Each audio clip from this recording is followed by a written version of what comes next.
The subsidiary's manager sneered at me, a person sent from the parent company for an investigation. Useless and demoted, go buy me some coffee, he said. I realized his tyranny wasn't just directed at me, the demoted one, but also at others in the office. Amidst this, the investigation revealed some hidden truths about the manager. Society is built on competition, from school to the workplace. My name is Daniel Miller. I'm 26 years old. I was born into a poor family and have felt the sting of that reality closely. My father was a kind man, maybe too kind. He worked at a tough job, earning little and rarely getting days off. Despite his own struggles, he often covered for his subordinates and came home late. On his rare days off, he did community volunteer work, cleaning from morning till night without pay. I watched my father do this since I was a child. He was a great man with a philanthropic spirit, always eager to help others, sometimes to the point of self-sacrifice. He was like a saint, but good people are often taken advantage of. One day, my father was fired because he took the blame for a subordinate's mistake. He didn't have to, but he did. This dragged my mother and me down with him, leaving our family destitute. The stress took a toll on his health, and he passed away within weeks. While he was a good man, he failed as a father, leaving my mother and me behind. He respected others, neglected himself, and ultimately dragged his family down. Instead of seeing him as a mentor, I saw his life as a lesson in what not to do. Philanthropy yields nothing. Good deeds for others don't come back to you. Self-sacrificing kindness destroys not only yourself but also those around you. People don't live by helping each other, we live by competing. If you keep reaching out to those below, you can't move upward. For my mother, who now supports me alone, I must climb higher.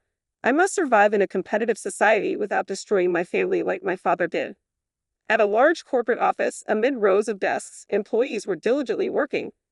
Daniel, about the documents from the day before yesterday, I just sent the data. There were some errors, so please check the corrections as well. I handed the compiled documents to my boss. Daniel, about the presentation materials I asked you to review. They're done. It's good that you summarized the main points, but there are many typos. I've marked them in red, so fix those. Also, change the font color. It's hard to read. I handed the marked documents to my subordinate, prompting corrections. Daniel, the copier is acting up again. It's probably jammed. I'll be free in 12 minutes, so work on something else until then, I told my coworker. I managed the avalanche of tasks coming my way. It's been over 10 years since my father's death, and now, as a working adult, I immerse myself in my job every day for the sake of promotion. At 26, I've rapidly risen to the position of manager, but I am not satisfied. While my job at a major corporation has brought some financial stability for my mother and me, it is still not enough. You never know when someone might leave this world. I can suddenly be gone one day.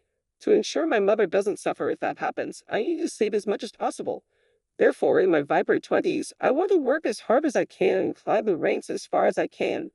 I've lived my life striving to avoid ending up like my father, and that hasn't changed even now as a working adult. Then the following week, I was summoned to the president's office and given a direct assignment. An investigation. Yes, it's for one of our subsidiary companies. I want you to join them under the guise of an investigation, the president explained as he sat in his leather chair. May I ask why you chose me for this task? Currently, I handle critical tasks within my department. Although I have fewer responsibilities compared to those in higher positions, I pride myself on having a larger workload than anyone else. If I abandon my tasks to investigate the subsidiary, it's obvious the department's productivity will suffer. Do you feel unfit for the job? The president asked. To be honest, yes, I answered without holding back. Considering the company's overall interest, I shouldn't be the one sent for this investigation. It's more appropriate to delegate it to another person. I see. You are a straightforward person. I don't dislike that. Rather than being angry, the president laughed at my candid response. But you see, I specifically want you to go on this investigation to evaluate you. Evaluate me? What exactly do you mean by that? I've heard a lot about your work. The quality and quantity are both excellent. Your subordinates and superiors speak highly of you. If you continue with the company, you will likely rise to work closely with me, and that too is in the near future. That's why I want to evaluate if you're the right person to work by my side, the president explained, maintaining a fixed smile. It seemed reasonable. But you don't seem convinced, do you, Daniel? His words made my heart skip a beat as if he could see right through me. Indeed, it would be unfortunate for your department if my whim delays your work. I understand that, so let's frame this as a promotion opportunity. Specifically, I'll offer you the position of department head. A promotion skipping the deputy director to become the department head. It was like dangling a carrot before me, and yet I couldn't help but feel compelled. The president seemed to know exactly what words would move me. Is it all right to decide on such an important position so easily? You already possess the skills for that role. There's no reason to hold back. Well, that is, if you successfully complete this investigation, he said. His words implied there was more to it. It was indeed too good to be true. Such a rapid promotion is often a red flag in stories. Leaping into an unseen risk is extremely dangerous. However, I've humbly accepted. I couldn't afford to let this opportunity slip away. Hello, I'm Daniel, and I joined today. Nice to meet you all, I said as I greeted everyone. The response was scattered and unenthusiastic applause. A few days later, I joined the subsidiary under the guise of a new employee, a role I hadn't assumed in years. The president had instructed me not to reveal that I was there for an investigation from the parent company, but to work strictly as a new hire. It felt more like a spy mission than an investigation. The company lacked energy, the atmosphere was gloomy, and the employees looked utterly exhausted. Nice to meet you, Daniel. A woman who seemed close to my age approached me in the heavy atmosphere. Oh, I'm Nancy, the supervisor here, and I'll also be your mentor. She had noticeable dark circles under her eyes, and her shirt was slightly wrinkled. Her lack of confidence showed in her expression and speech. Nice to meet you, Supervisor Nancy, I greeted her. Oh, no need to be so formal. We're probably around the same age. By the way, how old are you, Daniel? I'm 26. Same as me. You don't have to use formal language then, Nancy suggested in a more casual tone, but I couldn't agree. No, Supervisor Nancy, you're my superior and senior, so I'll stick with formal language. Daniel, you're quite serious, Nancy replied. Suddenly, a loud male voice boomed through the office. Nancy, why are you slapping him off? Everyone in the office flinched as if prey caught in the gaze of a predator. The source of the voice, a stocky middle-aged man, stomped over to us. Sorry, Thomas, we have a new hire today, so I was. That doesn't excuse slapping off. Get back to work, the man, who was the department head, ordered Nancy with a domineering attitude. He turned to me. So you're the new guy? Yes, my name is Daniel. Nice to meet you. What have you been doing until now? Still living off your parents at this age? No, I previously worked at one of our affiliated companies. I hid the fact that I was there for an investigation, as I explained, and the manager looked down at me with a mocking smile. Huh, so you're a demoted incompetent. If you're going to work under me, make sure you don't get fired. Now go buy me a coffee. Understood. I see the reality of this company becoming clear. The employees are under immense pressure from the autocratic manager. It's like a small dictatorship here. This investigation might be troublesome. Supervisor Nancy, sorry, it's you, Daniel. What's up? I'd like to start working. What should I begin with? Even though I'm here under the pretext of an investigation, as an employee, I have responsibilities. Okay, I'll send you some documents. Could you compile them? Understood. Oh, and your desk is next to mine. If you have any questions, feel free to ask. With a sense of deja vu and her weak smile, I sat at my desk, glanced through the documents, and immediately began working. 15 minutes later, I approached Nancy. Supervisor Nancy. What's up, Daniel? Is there something you don't understand? No, I finished. Please check it. It hasn't been long, Nancy said skeptically, looking at my computer where the neatly compiled financial documents were displayed. I also adjusted the table format to make it clearer. Was that unnecessary? No, it's really helpful. Daniel, you can really work. Not enough to be praised by you, Supervisor. The work here is similar to what I did at my previous department in the affiliated company, so I didn't find it challenging. Well, you're pretty good for a newbie. As I was talking with Nancy, Thomas, who had been eavesdropping, interrupted. If you're that capable, you can handle this work too, right? With a smirk, the manager slammed a huge pile of documents onto my desk with a loud thud. Just so you know, these need to be finished today. If you can't, then work overtime to get them done. Wait, Thomas, Daniel just started today, and giving him this much work all at once is... What, are you defying me, Nancy? No, that's not what I meant.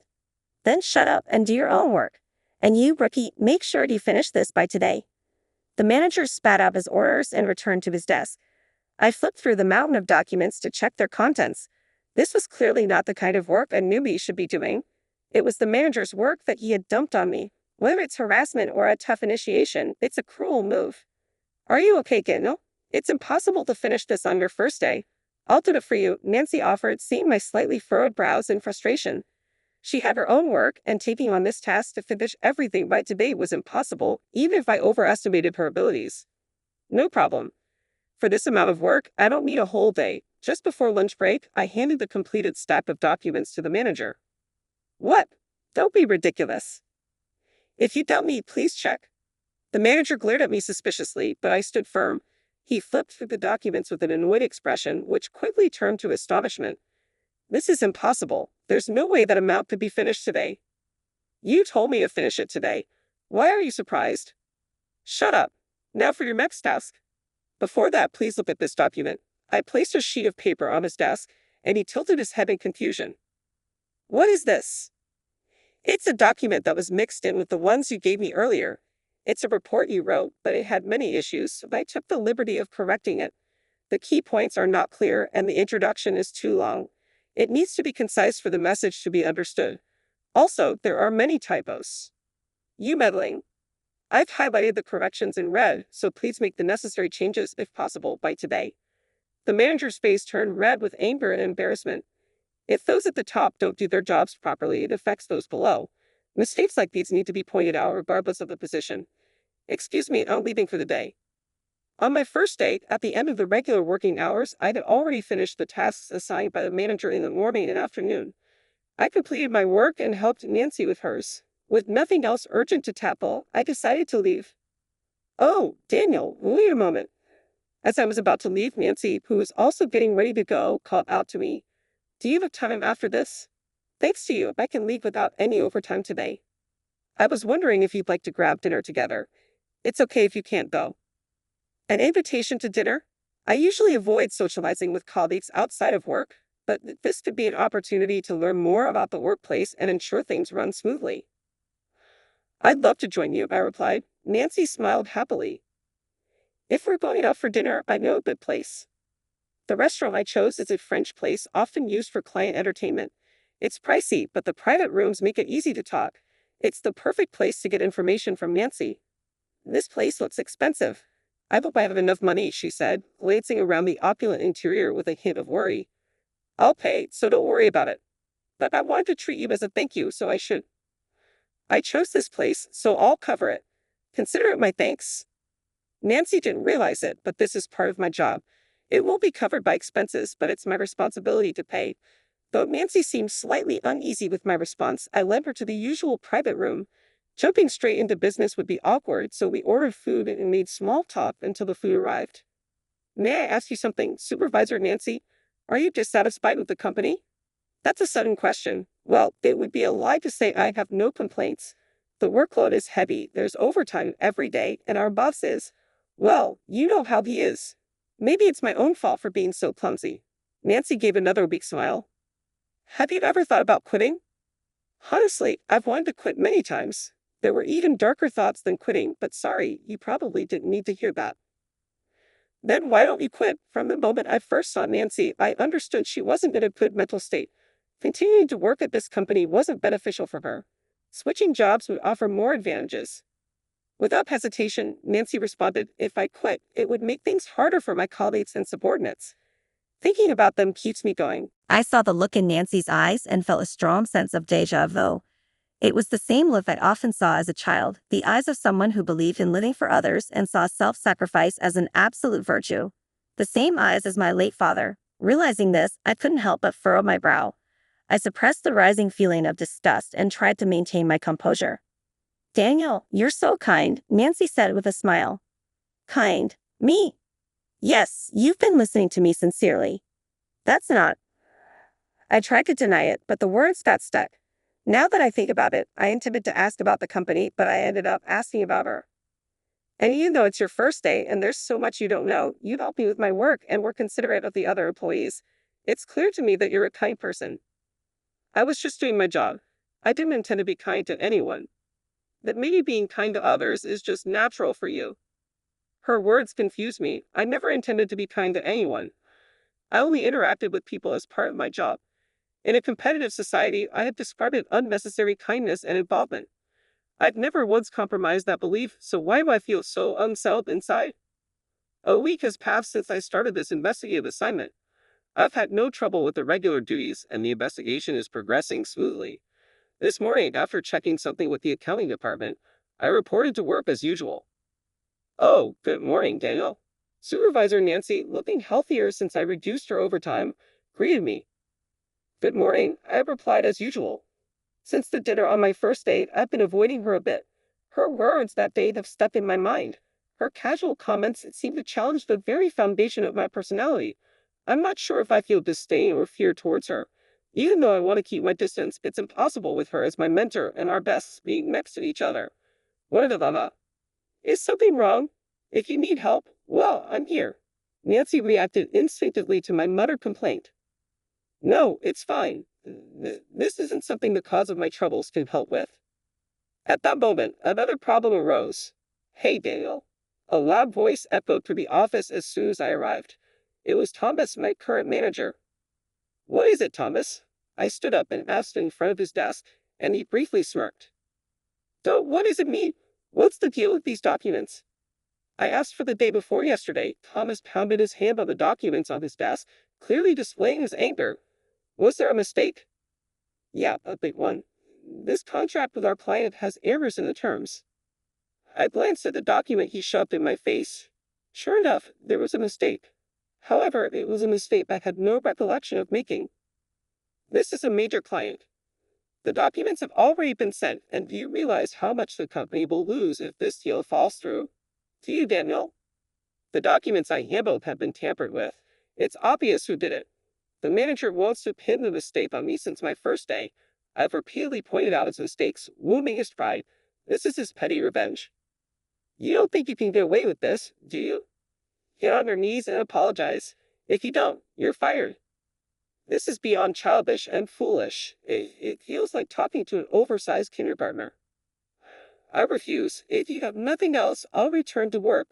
I'm not stupid or idle enough to engage with such nonsense. I need to check if the erroneous documents were actually sent to the client. If they were, I'll need to send an apology email and the corrected documents. I was planning the next steps in my head when he interrupted. Wait, Daniel, do you really want to get fired? As I turned away, the manager continued shouting. My uncle is the vice president of this company. I can have you fired in an instant. Go ahead, I replied. The manager looked taken aback. If you want to fire me, feel free to do so. Even if you take such drastic action, it won't particularly trouble me. If it's an unjust dismissal, I can take legal action or report this to the president as part of my investigation. In such a case, it's the manager who will likely lose his job.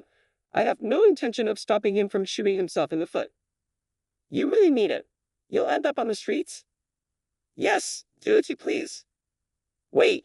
A high-pitched voice interrupted my dismissive response. I turned to see Nancy looking serious. Actually, those documents. I was the one who made the mistakes. Out of nowhere, she said. I thought it would help, so I did Daniel's work for him, and I made the mistake. I'm really sorry. Nancy took the blame upon herself and continued to apologize profusely. What are you doing, Nancy? The manager, momentarily shaken, quickly switched his target and began yelling at her. As long as he could restore his pride, it didn't matter who he yelled at. You think you'll get away with this, you low-level employee? I'm sorry. It's all my fault. Please just don't fire Daniel. Then you quit in his place. You caused the company losses. You need to show proper remorse. To which Nancy replied, yes, I understand. If Daniel can stay, I will leave the company. She declared her resignation without hesitation. She took the blame for a mistake she didn't make, sacrificing herself for someone she had just met. It's truly frustrating. I felt turmoil inside my chest. The discomfort was almost overwhelming. Supervisor, there's no need for that. It's okay. I'll handle it. You don't need to worry. Daniel, why go this far? The person she's protecting is just a colleague. There's no reason for her to bear such a huge disadvantage. Then submit your resignation and get out immediately. Wait a moment. I interrupted the manager who continued shouting. I pulled a folded piece of paper from my pocket and placed it gently on his desk. This pointless charade needed to end. What's this paper? It's the recent accounting records of our department, which I got from the accounting department this morning. There are several suspicious expenses without corresponding receipts. Do you know anything about them? What? I have no idea what you're talking about. Cross-referencing with past employee schedules, these expenses coincided with your business trips and meetings with clients. That's just a coincidence. I don't know anything about it. Additionally, despite the schedule indicating business trips and meetings, there are no records of the actual business discussions. All we have are records of trips. What are you implying?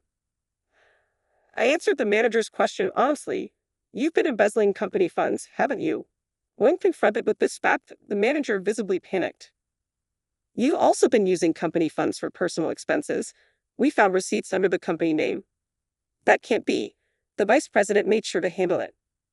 So the vice president was involved too.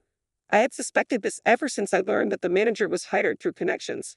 With this admission, the manager could no longer deny it. You are the one who will be fired, Thomas. With those words, the manager was left in a state of shock, collapsing to his knees on the spot. His downfall was of his own making. There was no room for sympathy. This absurd charade had finally come to an end. Oh, I guess I ended up being helped again. How embarrassing for a supervisor, Nancy said to me with a bitter smile. Why did you do that? I asked as calmly as possible. Well, I thought it would turn into a big problem, so I wanted to help, she said. The one who would have been in big trouble was you. I shouted emotionally, surprising Nancy. Even I didn't expect to yell like that. Why do you so easily try to help others? Why are you willing to sacrifice yourself? Why do you neglect yourself like that? The words came out like a torrent of sadness from the depths of my heart. I saw Nancy as a reflection of my late father, a father who protected others and ultimately lost his life due to self-sacrifice. I could never respect my father, who served as a negative example. Seeing glimpses of his behavior and her actions was unpleasant, painful, and sad. Stop it. I don't want that. Even so, I will help you, Daniel, she declared without hesitation. It might be meddling, but I can't just look away if you're in trouble. I'll sacrifice myself to help you. Why would you do that? Because, Daniel, you always look so lonely, she responded with a compassionate gaze. You seemed like you were forcing yourself from the start. I don't know why, but you looked like you were enduring something, like you were on the edge. It seems like you're carrying some pain and have to hide your true self. That's why I feel compelled to help you. Her words struck a painful chord within me. They brought back memories and emotions I had tried to forget and bury. I always loved my father. He was kind to others, always smiling, and I admired him more than anyone. I found forgiven him for the hardships he caused my mother. I don't believe everything my father did was right, but even now, I am proud of him. I lived my life hiding those feelings, pretending to be someone else, only for her to see right through me. That's why I can't forget her words from that day. What I desperately tried to hide, she easily found. I disliked her for it. 3 days later, on Monday after the weekend, I was called to the president's office to report on my investigation. I briefly explained how the embezzlement came to light, the manager's immediate dismissal, and the severe punishment for the vice president who had helped cover it up. Yes, the results were mostly as expected. You've done an excellent job, Daniel. Did you know about this situation, sir? No, not the details. I had only heard some dark rumors from that subsidiary. The president smiled, but there was an elusive eeriness to his expression. So you sent me to investigate because of that? Yes, but it ends today. While the results were somewhat predictable, the speed at which you progressed was faster than expected. What about evaluating me?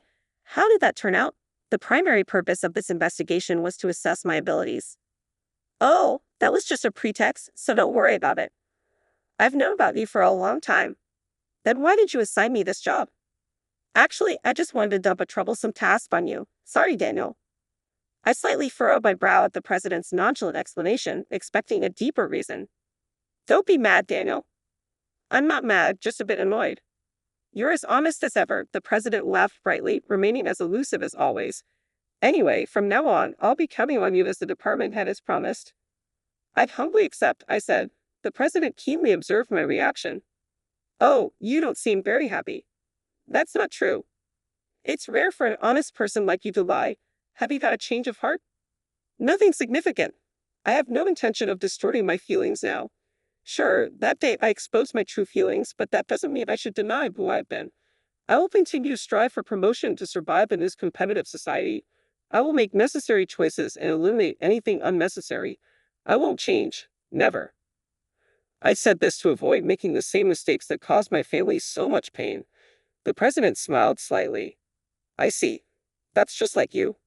His words had a certain implication, but I let them pass. Well, I look forward to your continued success, Daniel. Thank you. Excuse me. After saying goodbye, I turned to leave. Just then, the president called out to me. I forgot to mention, but I have a surprise for you. Look forward to coming in tomorrow. Puzzled by his words, I left the president's office. Once alone, the president sighed and took out a photo from his desk drawer, reminiscing. In the photo, a younger version of the president stood beside another man. Your son really does resemble you, Miller. The president murmured to himself, lost in the past. The next day, I returned to work after a week and a half away. Though the investigation period was short, my absence felt lengthy. I was sure my work had piled up. The president's parting words lingered in my mind, but I focused on getting back to my routine. Good morning, I'm Nancy, and I'll be starting here today. As soon as I entered the office, I was greeted by a familiar face.